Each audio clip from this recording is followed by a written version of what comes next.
The lesson is the future is visual demystifying digital visual interfaces, which is DVI. Alright, today we are going to learn about digital visual interfaces, also called DVIs. DVIs are what help us see and interact with digital content, like when you use your phone, laptop, or virtual reality headset.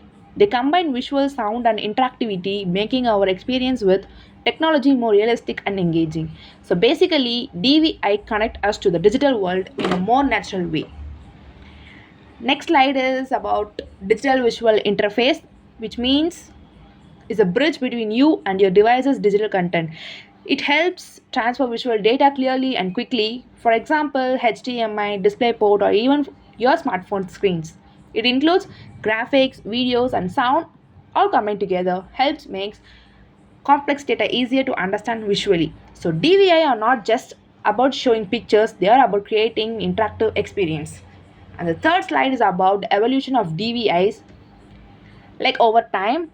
First 1970s to 1980s, and it's called Pixel Dawn.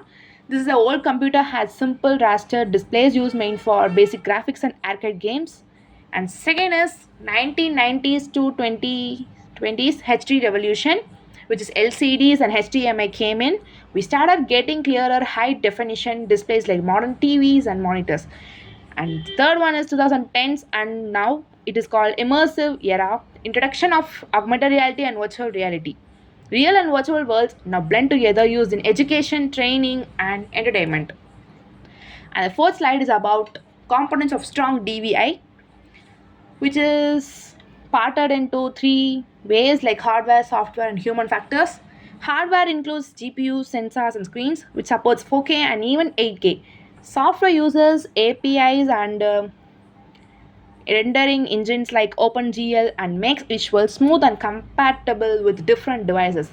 Third one is human factors, focus on comfort, accessibility, and easy controls. The design must be user friendly and exclusive for all. The fifth slide is about types. Here, three types I have given: smartphones, desktops, monitors, and augmented reality or virtual reality headsets. Smartphones are used by touchscreens with the AMOLED displays, great for media and communication. Desktops used for video editing, coding, and design work. Like AR or VR headsets used for gaming, simulations, and remote training give a 3D or virtual experience.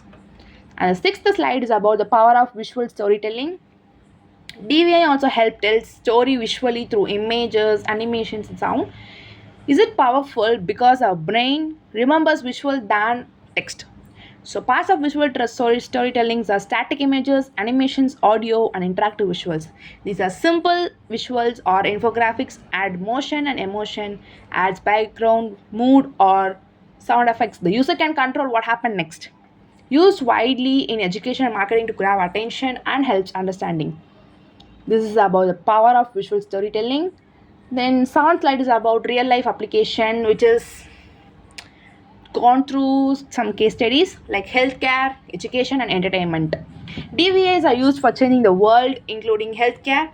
Doctors use virtual reality simulations to practice surgeries, reduces surgical errors by almost 30%, and in education, augmented reality apps makes lessons interesting. For example, seeing planets in 3D during science class. In entertainment, virtual reality gaming gives immersive experience with haptic feedback. You can actually feel the game. And the eighth slide is about challenges and ethics of DVIs. The first one is technical issue, which is high cost, lag, and device compatibility problems. Second one is ethical issues, data privacy, protecting user information, avoiding addictive or biased designs. Third one is solutions use strong encryption for security design with accessibility and fairness in mind. And the ninth slide is about emerging trends, which is coming next, like AI personalization, haptics, and future possibilities. AI personalization is about 65%, which devices will learn from users and adapt content automatically. Haptics are about 40%, you will feel the visuals using touch sensations. Future possibilities are brain computer interfaces and eco friendly materials, and eco friendly materials for sustainable technology, and brain computer interface are controlling screens with thoughts. So the final conclusion of DVI is the future is visual, interactive, and intelligent. DVIs are making our digital experience more real, emotional, and human. As tech evolves, we must also ensure it stays ethical, inclusive, and sustainable. So, thank you.